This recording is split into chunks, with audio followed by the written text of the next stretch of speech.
कर्पूरगौरं करुणावतारं संसारसारम्। ओम शिवाय, जय माता दी। पुनः स्वागत है आप सभी का। चलिए हमारा उत्तम विषय ले लेते हैं। नवंबर का जो महीना है, यह जो कर्क राशि के जो जातक हैं उनके लिए कैसा रहेगा। गोचरीय जो ग्रहों का जो गोचरीय प्रभाव है उनके ऊपर क्या असर डालेगा, क्या सावधानी रखनी चाहिए, इन सब के बारे में चर्चा करेंगे। पहले सभी ग्रह का गोचर समझ लेते हैं एक बारी। सूर्यदेव 16 नवंबर 2024 दिन रहेगा शनिवार, प्रातः 7:41 तक तुला राशि 7 नंबर में बने रहेंगे। इसके पश्चात वृश्चिक राशि 8 में प्रवेश करेंगे। यहाँ पर सूर्यदेव 15 दिसंबर 2024 दिन होगा रविवार, रात्रि 10:19 तक बने रहेंगे। और तुला राशि के प्रभाव से जो नीच का प्रभाव आ गया था उससे सूर्यदेव इस महीने मुक्त हो जाएंगे, यानी नीच प्रभाव से सूर्यदेव बाहर आ जाएंगे। मंगलदेव 20 अक्टूबर 2024 दिन था रविवार, दोपहर में 2:46 पर कर्क राशि में इन्होंने प्रवेश किया था और नीच प्रभावी हो गए थे मंगलदेव। अभी इस महीने ऐसे ही बने रहेंगे। बुधदेव 29 अक्टूबर 2024 को दिन था मंगलवार, रात्रि में 10:44 पर वृश्चिक राशि में 8 नंबर में मंगलदेव के साइन में प्रवेश किया था। इस महीने यानी अभी ऐसे ही बने रहेंगे। बृहस्पति देव 9 अक्टूबर 2024 दिन था बुधवार, दोपहर में 12:33 पर वृष राशि में 2 नंबर में बैठे बैठे ही वक्री स्वभाव को धारण कर लिया था और आगे चलते हुए 4 फरवरी 2025 यानी कि अगले साल दिन होगा मंगलवार, दोपहर में 3:09 पर पुनः मार्गी होंगे। वक्री अवस्था की कुल अवधि 119 दिनों के लिए मान्य बनी रहेगी। शुक्रदेव 7 नवंबर 2024 दिन है बृहस्पतिवार, रात्रि 3:39 तक वृश्चिक राशि 8 नंबर में बने रहेंगे। इसके पश्चात धनु राशि में 9 नंबर में गुरुदेव के साइन में प्रवेश करेंगे। यहाँ पर शुक्रदेव 28 दिसंबर 2024 दिन होगा शनिवार, रात्रि में 11:48 तक बने रहेंगे। और बहुत बढ़िया न्यूज़ है शनिदेव से संबंधित। 15 नवंबर 2024 दिन होगा शुक्रवार, सांझ को शाम के समय 7:51 तक वक्री बने रहेंगे। इसके पश्चात शनिदेव मार्गी हो जाएंगे। अभी शनिदेव कुंभ राशि यानी 11 नंबर में ही बने रहेंगे। शनिदेव मार्गी हो जाएंगे और सूर्यदेव नीच प्रभाव से बाहर आ जाएंगे। कर्क राशि वाले जो जातक हैं उनके लिए जो ये 3 महीने हैं, जाते हुए 3 महीने हैं और आने वाले जो 3 महीने हैं यानी कि अक्टूबर, नवंबर, दिसंबर, यह 3 महीने 2024 के और वर्ष 2025 यानी अगले वर्ष के पहले 3 महीने जनवरी, फरवरी, मार्च, ये बहुत ज़्यादा इम्पॉर्टेंट हैं, हर लिहाज से इम्पॉर्टेंट हैं।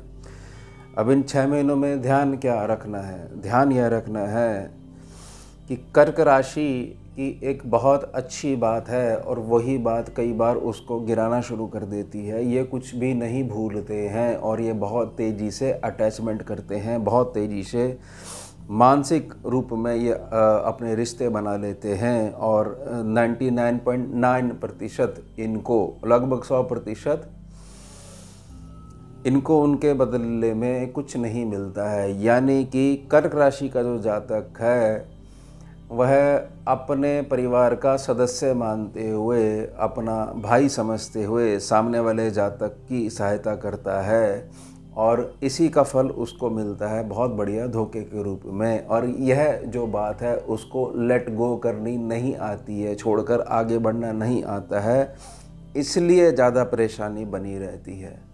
तो यह जो बात है यह बहुत बड़ी उपलब्धि है कि आप अगर पकड़ने पे आओगे कोई भी बात पकड़ सकते हो।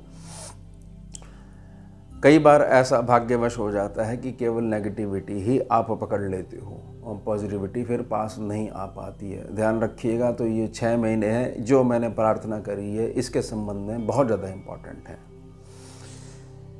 अब इम्पॉर्टेंट कैसे हैं? इम्पॉर्टेंट ऐसे हैं कि जब तक ये देवगुरु बृहस्पति देव वक्री बने हुए हैं, आपका एक अलग रूप जो छिप के बैठा हुआ था अभी तक, वो बाहर निकल के आएगा। और सामने वाला जो एक पॉलिसी या मंत्र जाप करता है, use and throw, use and throw, और मानक बनाता है आपको, तो वह बहुत ज़्यादा अब कष्ट में आने वाला है। क्योंकि ये जो आपका रूपांतरण होने वाला है बृहस्पति देव के आशीर्वाद से, ये बहुत सारे लोगों को हजम नहीं होगा।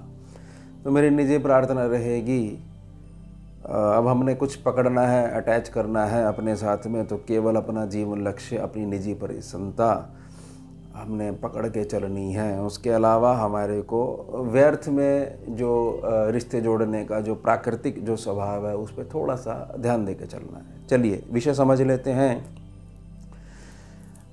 लगन में ही मंगल नीच प्रभावी होकर बैठे हुए हैं। मेरी प्रार्थना रहेगी कि यह तो एक जनरल कैलकुलेशन है। मान लीजिए कोई जातक ऐसा है और बहुत ज़्यादा उसने बुरा समय देखा है, किस संबंध में? अपने और पराये के संबंध में। कहने का अर्थ यह है कि जहाँ अपने हैं और जिनको अपना माना गया, उनसे जो धोखा मिला है और उससे जो अपने पराये वाली जो सीख है वह मिली है, लेकिन वो हमारे से बर्दाश्त नहीं हो पा रही है। हम जो है बिलीव नहीं कर पा रहे हैं कि हमारे साथ उस व्यक्ति ने, ऐसे जातक ने हमारे साथ यह सलूक करा। उसके कारण हम अंदर ही अंदर जो क्रोध को भरे जा रहे हैं, लेकिन बाहर प्रकट नहीं कर पा रहे हैं। प्रार्थना रहेगी, सामने वाले के सम्मुख जाइए और बड़े खोल के उसको समझा दीजिए कि देखो, हमने तुम्हारे साथ ऐसा व्यवहार करा, अपना छोटा भाई या बड़ा भाई समझ के, हमने अपने परिवार का सदस्य मानते तुम्हारे साथ ये करा, और तुमने तो ऐसा हमारे साथ व्यवहार करा जिसके कारण हम उस चीज़ को बर्दाश्त नहीं कर पा रहे हैं, बाहर नहीं निकल पा रहे हैं। अब जो तुमने हमारे को जो लेसन सिखाया है, वह लेसन सिखाने के लिए बहुत बहुत धन्यवाद। और उसके अलावा कोई भी उनको शब्द बोलने की ज़रूरत नहीं है, बाकी सब आप ईश्वर पे छोड़ दीजिएगा। लेकिन यह जो बात जो अंदर घूम रही है, जो गुस्सा अंदर घूम रहा है, इसको बाहर निकालिए, कैसे भी करके बाहर निकालिए। सारे जन एक जैसे नहीं होते, सारे दिन एक जैसे नहीं होते। इसी मंत्र को लेकर आगे बढ़िएगा। जिसने आपके साथ जैसा व्यवहार करा है, वह उसके पास ही लौट के आएंगी, सारी चीज़ें आएंगी। ऐसा नहीं है कि होगा ही नहीं, आपकी भी उन्नति होगी और उनके साथ जो होना वो होगा ही होगा। लेकिन मेरी प्रार्थना है, जो ये मंगल के कारण जो स्कैनिंग में जो समझा जा रहा है कि अंदर ही अंदर चीज़ें खाए जा रही हैं, बहुत तीव्र गुस्सा आ रहा है, लेकिन वो बाहर निकल नहीं पा रहा है, तो उस ऊर्जा को बाहर निकालने का साधन ढूंढिए और रिलैक्स हो जाइए। प्रार्थना रहेगी, कम शब्दों में अगर समझ गए हैं तो। बाकी तो बृहस्पति देव अपना जोर लगाएंगे। और ये गोचरीय प्रभाव है। गोचरीय प्रभाव को हमेशा ऐसा समझिएगा कि जिनको लगन कुंडली क्लियर नहीं होती है, कि गोचर हमारे को सिखाने आता है, सावधानी बताने आता है कि देखो ऐसा ध्यान रखना चाहिए, मैं फिर से लौट के आ रहा हूँ, या मैं जब आया था तो ये घटनाएं जीवन में घटी थी। ध्यान रखिएगा। अब ग्रह कोई भी आपका कोई शत्रु नहीं है, तो प्रार्थना रहेगी कि ग्रहों को ऐसे मानकों में कि यह ग्रह आया और इसने मेरा नुकसान कर दिया। कर्म आपने जो करा वह अपनी मानसिकता और चेतना के आधार पर करा, उसके प्रभाव में आप आ गए। अगर आप आंतरिक मजबूत हो गए तो कोई भी प्रभाव आपके ऊपर नहीं पड़ेगा। इसी प्रिंसिपल को फॉलो करिए और हमेशा आप निरंतरता बना कर रखेंगे अपने जीवन में। सेकंड हाउस को समझ लेते हैं। सेकंड हाउस के जो स्वामी हैं नीच प्रभावी हैं आधा महीना, उसके बाद जो है शुभ त्रिकोण भाव में चले जाएंगे। कर्क राशि की जैसे मैंने एक विशेषता बताया कि अगर इन्होंने कोई चीज़ ठान ली है, कोई चीज़ पकड़ ली है, तो वो उसको भूलते नहीं हैं। क्या आपने कर्क राशि के जो जातक हैं, जो जिनकी आयु 35 से 42 वर्ष के मध्य है, क्या आप ये ध्यान कर रहे हो कि बहुत सारी जगहों पर आपने लोगों को चलना सिखाया था और अब स्थिति ऐसे बन गई है क्योंकि उससे बाहर निकलने का, और सबसे बड़ी बात है कि समय अब जो आ रहा है वो पहले नहीं था, कि वो अब आपको बता रहे हैं कि चला कैसे जाता है, जिनको आपने दौड़ना सिखाया था। कहने का अर्थ क्या है? कहने का अर्थ यह है कि सूर्यदेव का जो ये मूव है, जो ये नीच प्रभाव से जब बाहर आके जो त्रिकोण भाव में जाएंगे, 8 नंबर में जाएंगे, 8 नंबर राशि में जाएंगे, आपको एक विश्लेषण, आत्मविश्लेषण करने के लिए ग्रह मजबूर करेंगे कि आप देखिए कि आप क्या थे और क्या हो, और अगर इसी चीज़ को लेके चलोगे तो आगे क्या होगा। तो यहाँ पर जो आत्मनिरीक्षण करना है, एक प्रकार का मंथन जो करना है, वह आत्मीय मंथन होगा। उस नेक्टर को, यानी उस अमृत को जो बहुत पीछे छूट गया, उसको बाहर निकाला जाएगा।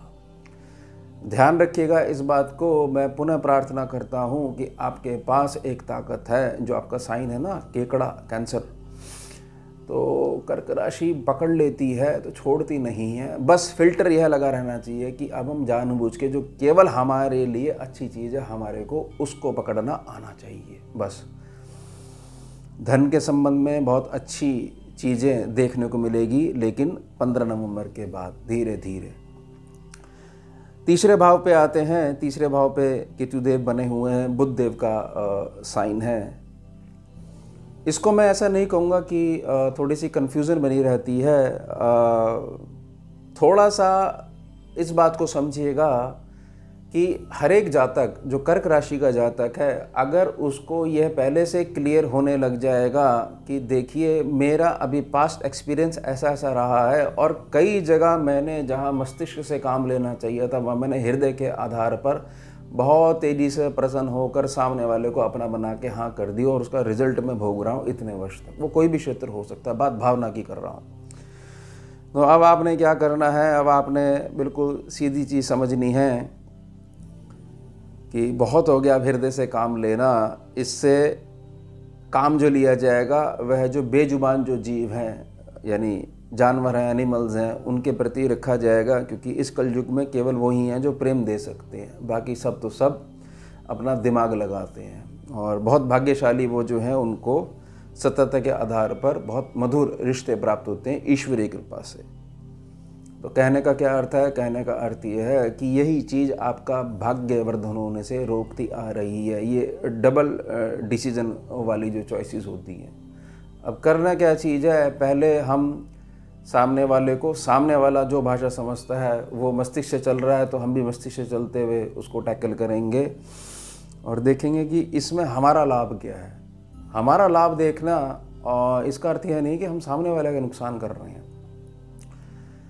इस बात को बहुत अच्छे से समझ लीजिएगा कि जो जातक कंफ्यूज रहते हैं इस बात को लेकर कि सामने वाला क्या फील करेगा, यह बहुत बड़ा गड्ढा है उनकी प्रोग्रेस में।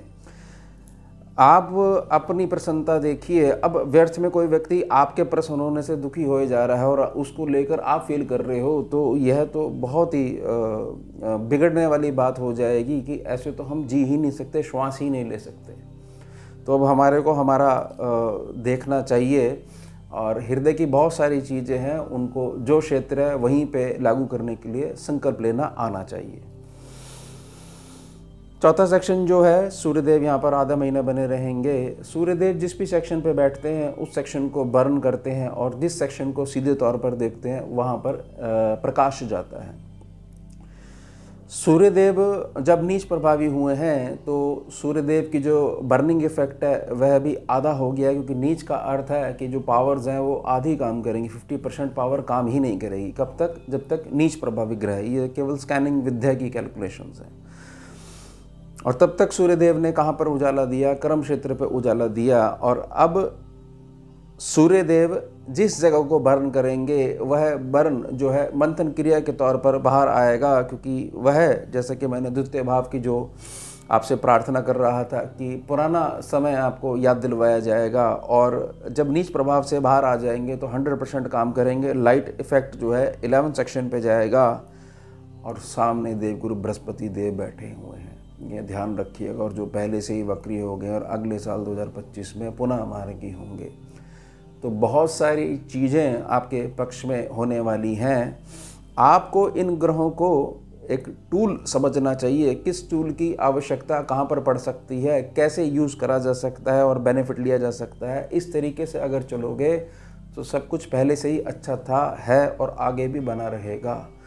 समय जो प्रभावित करता है वह मानसिक रूप से प्रभावित करता है, तब जो बड़े बुजुर्गों का जो अनुभव है वह आपको उससे बाहर निकाल देता है, डूबने नहीं देता है। जो इसको तैरना नहीं जानते हैं, समय रूपी जो भवसागर एक प्रकार से बनने लग जाता है, जो इससे पार नहीं आ पाते हैं वही अटकते हैं, लेकिन केवल और केवल मानसिक आधार पर। इसलिए कोई भी अमुक राशि हो जो जातक मानसिकता के आधार पर, चेतना के आधार पर बहुत ज़्यादा मजबूत है, उस पर एक प्रकार से ये कहा जा सकता है कि ग्रह का जो नकारात्मक प्रभाव जो पड़ रहा है वह उससे काफ़ी हद तक बचा रह सकता है। ये ध्यान रखिएगा। अब पंचम जो भाव है, शुभ त्रिकोण भाव है, यहाँ पर 3 ग्रह हैं। उसके पश्चात सूर्य देव और बुध देव जो है बहुत अच्छा बुध आदित्य योग बनाएंगे। बुध आदित्य योग को स्कैनिंग विद्या में बहुत ज़्यादा चतुराई वाला राजयोग माना गया है कि कैसे आगे बढ़ते हुए अपना कार्य निकालते हुए अपनी जो डेस्टिनी है उस तक पहुंचना है। शुक्रदेव के प्रभाव से थोड़ा सा इफेक्ट हो सकता है, लेकिन शुक्रदेव करेंगे आगे मूव। शुक्रदेव जब आगे मूव करेंगे तब थोड़ी सी सावधानी बरतिएगा। शुक्रदेव जैसे ही 9 नंबर में जाएंगे, जो कि आपका 6th सेक्शन पड़ता है। अब बहुत सारे लोगों की शिकायत ये बनी रहेगी कि हमारा कोई अभी तक अपना नहीं आया है, यानी कि विपरीत जो लिंग है वो हमारे जीवन में नहीं है। हमारा कोई अपना नहीं है, अपना हमारा परिवार नहीं है, कोई बात करने वाला नहीं है। यहाँ थोड़ी सी सावधानी देना चाहूँगा कि अपना आपके पास आएगा, लेकिन जब तक शुक्रदेव 6th हाउस से संबंध रखते हैं तो एक व्यर्थ का स्त्री पुरुष आकर्षण माया के रूप में भी सामने आएगा। इसके साथ थोड़ा सा ध्यान से चलिएगा, नहीं तो अंत में वही होगा जो हर बार होता है, आपका हृदय टूटेगा। ये ध्यान रखिएगा, क्योंकि केतु जो है बेसिक नेचर वाले सेक्शन में बैठे हुए हैं। हृदय बहुत ज़्यादा काम करवा रहे हैं इस समय, भावना बहुत ज़्यादा, हर जगह भावना, हर जगह भावना। काम क्या लेना चाहिए? मस्तिष्क का काम लेना चाहिए, ये ध्यान रखिएगा। इसलिए मैंने शब्द प्रयोग करा, प्रार्थना रहेगी व्यर्थ का स्त्री पुरुष आकर्षण, जिसका कोई बेनिफिट नहीं होने वाला है, कोई जीवन भर का साथ नहीं है। बाकी तो आपकी लगन कुंडली की स्कैनिंग क्या कहती है, तब चीज़ क्लियर हो पाएगी। ये तो एक बहुत जनरल कैलकुलेशन है। छठा जो घर है, छठे घर के मालिक जो है वक्री हो गए, लाभ स्थान में हो गए हैं। अपना लाभ कैसे निकाला जाता है, कैसे निकलवाया जाता है, वह जो पॉलिसी है वह लागू करवाएंगे देवगुरु बृहस्पति देव। यानी कि जो इफ़ेक्ट बना हुआ है कि व्यर्थ में हमारा जो लाभ कहीं पे अटका पड़ा हुआ है और हमारे को यह लग रहा है कि इसको बाहर कैसे निकाला जाएगा, तो जब से देवगुरु बृहस्पति देव वक्री हुए हैं तब से लेकर यह जो टूल है, हाथ में ले लिया डंडा, अब सीधी उंगली से घी नहीं निकल सकता है, टेढ़ी उंगली करनी पड़ेगी। इसके लिए बहुत ज़्यादा प्रेशर बनाएंगे। इसलिए मैंने प्रार्थना करी कि ये व्यर्थ का स्त्री पुरुष आकर्षण, इससे बचिएगा। ध्यान रखिएगा, ऐसा ना हो आपका समय इसी में गोल गोल घूमने में निकल जाए और फिर कहोगे कि अगर इतना ज़्यादा ध्यान मैंने अपने लाभ स्थान पे लगाया होता तो इतने मेरे दिन जो है वेस्ट नहीं होते। इसलिए मैं बार बार प्रार्थना कर रहा हूँ। कई बार आदमी को लगता है कुछ रिश्तों को नाम दिया जा सकता है, इन रिश्तों का भविष्य है, लेकिन बहुत जल्दी ग्रह का प्रभाव खत्म होते ही ये पता लग जाता है मात्र ये भ्रम था। प्रार्थना रहेगी, इसका थोड़ा सा ध्यान रखिएगा। 7 सेक्शन है, 7 सेक्शन शनिदेव के पास है और आधा महीने तक ये वक्री बने रहेंगे, उसके बाद पुनः मार्गी हो जाएंगे। आपको मैं एक चीज़ बताता हूँ, जैसे बड़े बुजुर्ग कह गए हैं कि भगवान के घर देर है लेकिन अंधेर नहीं है, और देर जो है उसको मैं क्लियर कर देता हूँ। देर यानी कि हमारा प्रारब्ध। भगवान की कोई पॉलिसी नहीं है, ईश्वरी को पॉलिसी नहीं है। आपने प्रार्थना करी, वह सुनी जाती है, तत्काल आपको परिणाम दिए जाते हैं, लेकिन बीच में प्रारब्ध का जो ट्रैफिक है वो प्रार्थना को, उस फल को आप तक नहीं पहुँचने देता है। अगर वह होगा तो आपके कर्मों में से छेड़खानी का मामला सामने आ जाएगा, यह तो कर्म चक्र ही बिगड़ जाएगा।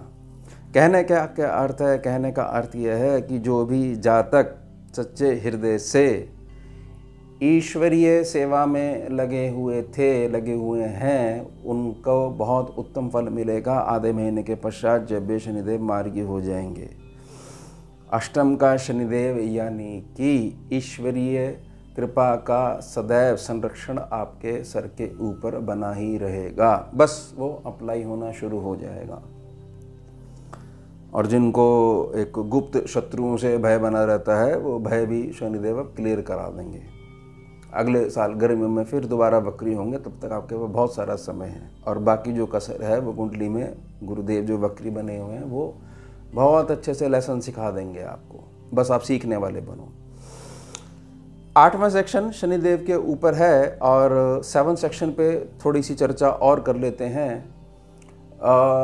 जिनका अभी तक विवाह नहीं हुआ है और बहुत ज़्यादा चूज़ी जिनकी नेचर है कि देखिए हम इन नियमों पे चलते हैं, हमारा जीवन साथी में ये भी चीज़ होनी चाहिए, ऐसा होना चाहिए, अब ज़माना ऐसा हो गया, कलयुग हो गया है, अब वह जा तक नहीं रह गए हैं, इस चीज़ को भी शनिदेव क्लियर करवा देंगे और उत्तम जीवन साथी जो है वह सम्मुख आएगा ही आएगा। और जिनके रिश्तों में बहुत ज़्यादा खटास चल रही है और जिनको ऐसा भय बना हुआ है पति पत्नी को कहीं ऐसा ना हो हमारा संबंध विच्छेद हो जाए, डाइवोर्स तक की बात या कुछ ऐसे शब्द निकल जाते हैं, तो व्यक्ति को थोड़ा सा लगता है कि क्या होगा मेरी गृहस्थी का, तो उसमें भी बहुत तेज़ी से शांति आएगी। बाकी तो जब तक लगन कुंडली की स्कैनिंग नहीं होगी स्पष्टता नहीं हो सकती, लेकिन कुछ पॉजिटिविटी आएगी क्योंकि शनिदेव पुनः मार्गी हो रहे हैं।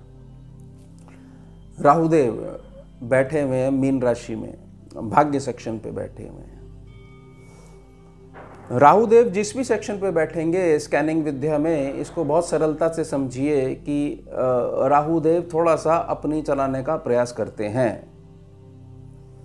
अपनी चलाने का मतलब यह है कि जो अपनी प्रकृति में जो उनके उतावलापन रहता है उससे जातक को प्रभावित करते हैं। और जोर कहाँ लगाएंगे? जोर लगाएंगे सीधी दृष्टि से आपके मेहनत वाले सेक्शन पे, आपकी बेसिक जो प्रकृति है, मूल जो आपकी नेचर है कि आपकी नेचर इस टाइप की है, आप इमोशनल हो, गुस्से वाले हो, उसके संदर्भ में समझने का प्रयास करिएगा।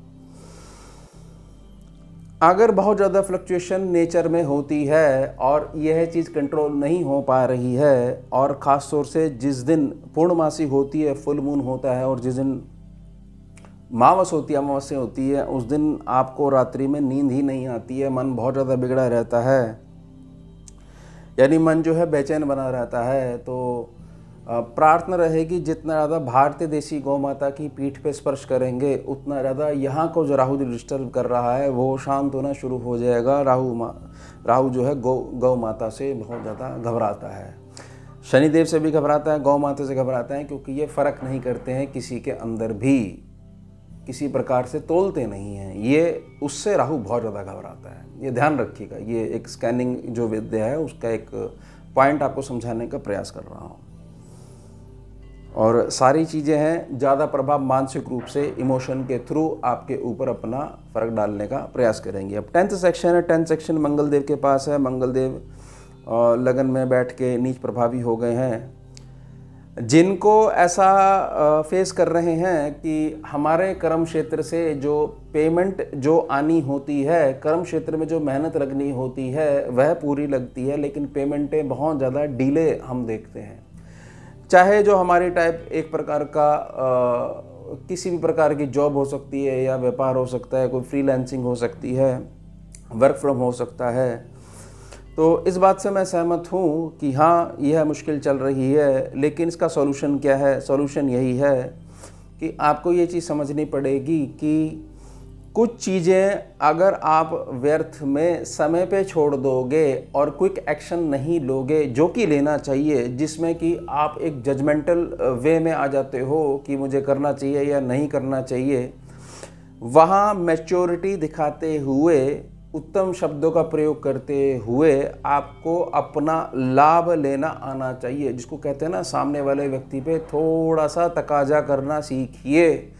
उसने बड़े आराम से आपको नो कर दी तो आप बड़े हाथ पे हाथ रख के बैठ गए कि उसने कहा है सही कहा होगा। यह भी तो हो सकता है वो घुमाने का प्रयास कर रहा हो। तो तकाजा करने में, अपने ही पैसे के लिए तकाजा करने में कोई गलत बात तो है नहीं, पैसा आपका है, मेहनत आपकी है, इस वे से यह चीज़ आपकी ठीक होनी शुरू हो जाएगी, ये ध्यान रखिएगा।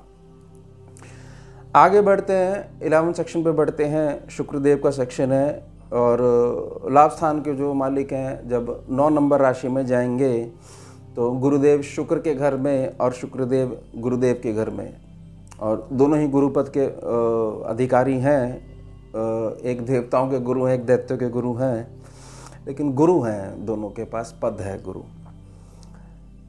इस बात को बहुत अच्छे से समझ लीजिए कि ग्रह हमेशा आपको कुछ ना कुछ सिखाने का प्रयास करते हैं। ग्रह आप अगर सीखना चाहते हो तो ग्रह कहीं तक भी आपको लेके जा सकते हैं। अगर आपको यह चीज़ सीखनी है कि मुझे दुनियादारी सिखा दो और फिर तमाम जो संघर्ष है वो आपके साथ होने लग जाएगा, फिर रोल बैक मत करा करिए।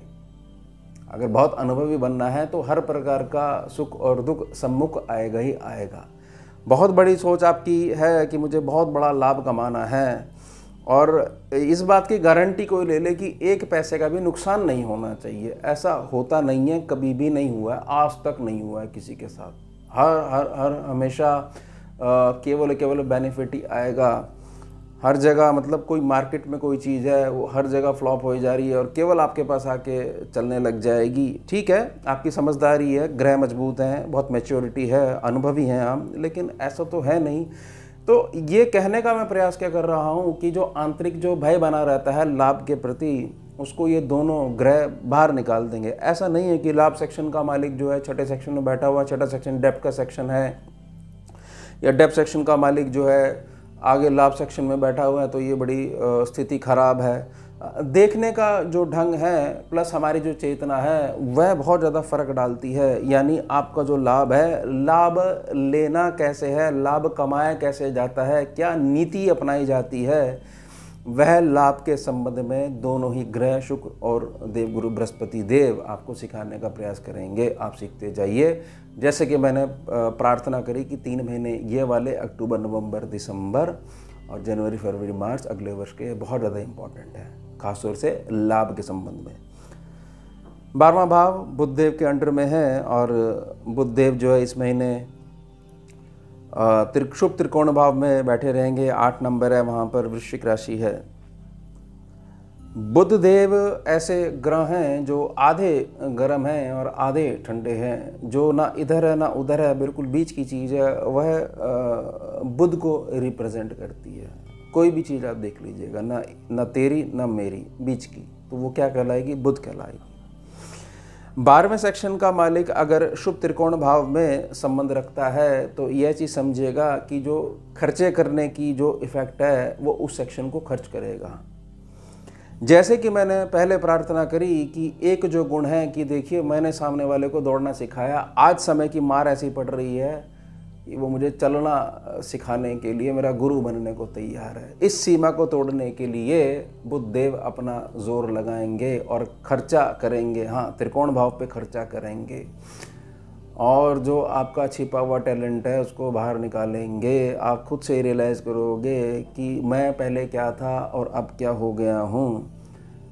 कुछ ना कुछ ऐसी घटनाएं होंगी जिससे कि जो पुराने आप हैं कर्क राशि वाले, वह लौटकर पुनः उनकी वापसी होगी और एक प्रकार से एक नया भविष्य आप बनाना शुरू करोगे वर्तमान कर्मों के आधार पर।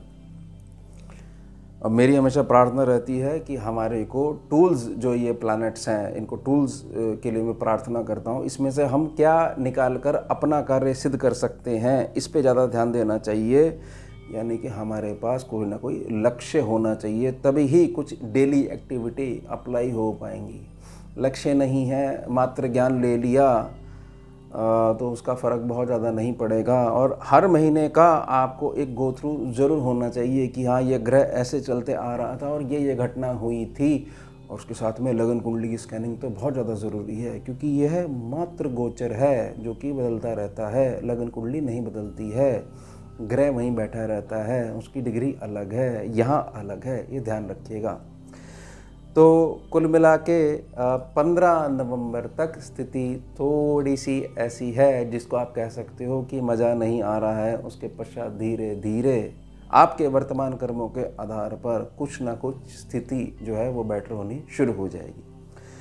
तो ये हो गया हमारा उत्तम विषय। अब मिलते हैं आपसे अगले भाग में नए विषय के साथ। जुड़िए और जोड़िए। ओम शिवा, जय माता। भुजगेन्द्रहारम् कर्पूर गौरम करुणावतारम